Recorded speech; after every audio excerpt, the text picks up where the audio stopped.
collected some notes on women's equality, I can now look at them and decide what conclusion I can draw that will help me answer my question.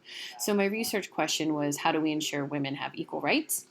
And as I look at my notes, I'm noticing that women came together to agree upon rights that they should get. In the 60s, they focused on social and economic barriers. The 70s, the Equal Rights Amendment Act was added.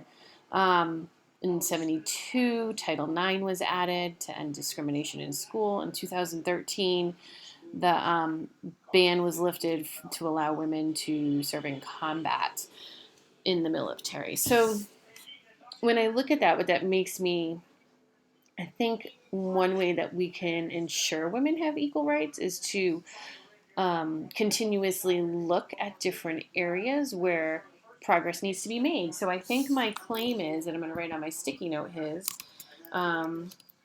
continuously look at areas that equality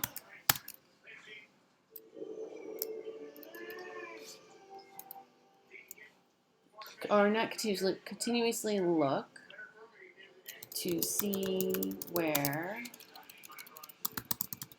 equality is needed. And I'm going to put gender equality. And I think that would be one great way to ensure that women have equal rights.